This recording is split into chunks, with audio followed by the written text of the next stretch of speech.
Hello everyone, this is Mike, YouTube's resident gun nut. So, have you heard of the news about the ATF's new ruling on pistol braces? Wait, you don't even know what a pistol brace is for? Okay. For the benefit of those who have no idea, it's not a device to help you hold your beer steady while shooting. It's a nifty invention that stabilizes heavier firearms for one-handed use. It's perfect for wounded veterans and for people with tiny hands, who need to be able to shoot a weapon accurately and control its recoil with only one hand when needed. Let's take a little trip down memory lane and revisit the oh-so-fascinating history of gun laws and pistol stabilizing braces. Yeah, I know, sounds like a real hoot, right? The 1934 NFA Act. Back in the good old days of 1934, our dear President Roosevelt and his trusty band of lawmakers passed the National Firearms Act, or NFA, which is still in effect today. The NFA regulates certain types of firearms based on their features and dimensions. For example, any automatic weapon that can spit out bullets faster than a kid eating candy on Halloween is considered a machine gun and subject to some serious background checks. If a firearm is designed to be fired from the shoulder and has a barrel longer than 16 inches, it's a rifle. Simple enough, right? But things get a little more complicated if the barrel is less than 16 inches long or the gun's overall length is less than 26 inches. In that case, the ATF calls it a short-barreled rifle, which means you'll need to fork over $200 and jump through a few extra hoops to be able to legally own one. The same goes for shotguns with barrels shorter than 18 inches. Those bad boys are considered short-barreled shotguns and subject to the same taxes and background checks. It's almost like the government doesn't want us to have fun or something. The Bushmaster Arm Pistol Stabilizer. But let's fast forward a bit to the invention of the pistol stabilizing brace. You see, one of the first firearms to use a forearm as a stabilizer was the Bushmaster Arm Pistol. It was a real multi-purpose weapon with a magazine behind the pistol grip and a rotating body around the barrel. Sounds fancy, right? Well, it was actually designed as a compact personal defense weapon, or PDW, for US Air Force pilots to use in their planes. But the USAF was like, nah, this thing's too inaccurate, and passed on it. Rude. But Gwin Firearms took over the Bushmaster Arm Pistol and spiced things up by adding some AR-15 and M16 components to create a fully automatic firearm. The semi-automatic civilian legal version hit the market in 1972 and stuck around until 1988, evolving a bit over the years. Gun Control Act of 1968. Gun control. One of the most favorite topics of the left. Back in 1968, good old Lyndon B. Johnson signed the Gun Control Act, which put the kibosh on interstate shipments of firearms and ammo to us regular folks. The act also banned the sale of guns to minors, drug addicts, and those who are mentally ill, which, let's be honest, is just good common sense. Plus, it required license for gun dealers and kept records of all firearm sales. So basically, it's like a gun registry but without the fun of standing in line at the DMV. The 1994 assault weapons ban. Then, in 1994, Bill Clinton stepped up to the plate and introduced the assault weapons ban, which prohibited civilians from owning so-called assault weapons and large-capacity magazines. Good thing it only lasted for 10 years.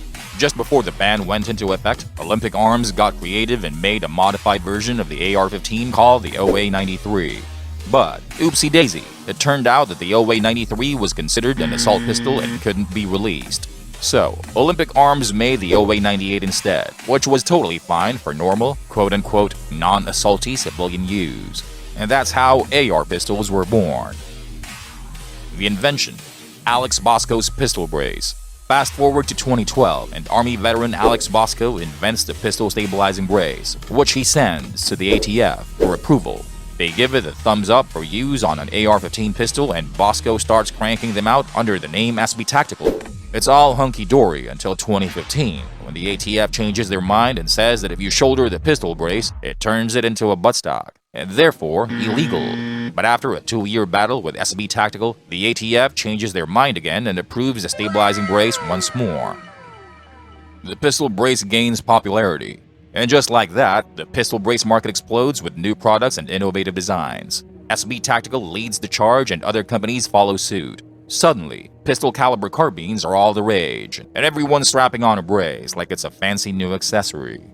Who needs a 16-inch barreled rifle when you can carry a shorter barreled rifle with a pistol brace? It's the perfect accessory for when you want to be prepared to take down a small army of crackheads at a moment's notice.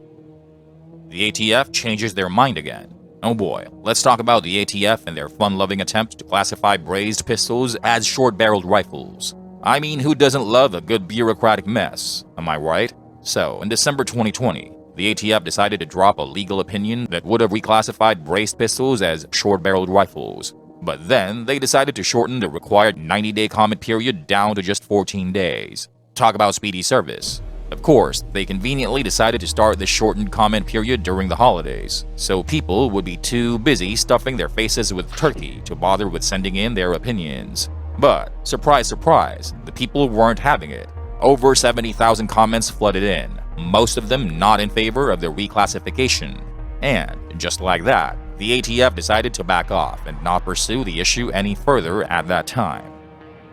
F5MFG's Cyberarm Brace.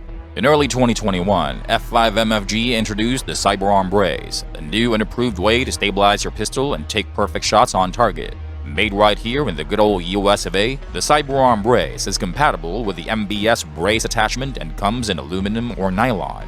F5MFG's Cyberarm Brace helps by stabilizing their pistol so the shooter has better control over the weapon to take perfect shots on target. The company touts it as a proudly American-made pistol brace that uses state-of-the-art 5-axis CNC manufacturing and utilizing Armor Black Cerakote. Enter Creepy Sleepy Joe. Fast forward to April 7th, when President Joe Biden announced some new steps to address gun violence. Among those steps was the Justice Department issuing a proposed rule to make it clear when a stabilizing brace effectively turns a pistol into a short-barreled rifle. Gotta love those government regulations, right? But don't worry, the president says that these actions don't impinge on the Second Amendment under any circumstance. So, go ahead and keep shooting, folks. Are we really supposed to believe that? The stabilizing brace today. And just when you thought this roller coaster couldn't get any crazier, the ATF dropped a 300-page document on January 13th of this year, effectively criminalizing all owners of ARs equipped with a brace. Because, you know, nothing says we're here to protect you like making honest gun owners into criminals overnight. And if that wasn't enough, the final rule for stabilizing braces was published on January 31st, giving anyone who possesses a rifle or pistol with one of these devices a mere 120 days to register them. Looks like the ATF is on a mission to make us jump through hoops until we all collectively say uncle. And there you have it, folks. The history of the never-ending battle between the ATF and the pistol brace. If you think I missed something, let me know in the comments. And hey, while you're down there, why not give that like button a little tap? Share this video with your fellow Second Amendment advocates. And of course, don't forget to subscribe and hit that bell icon so you don't miss out on any of my fantastic new content. Thanks for tuning in.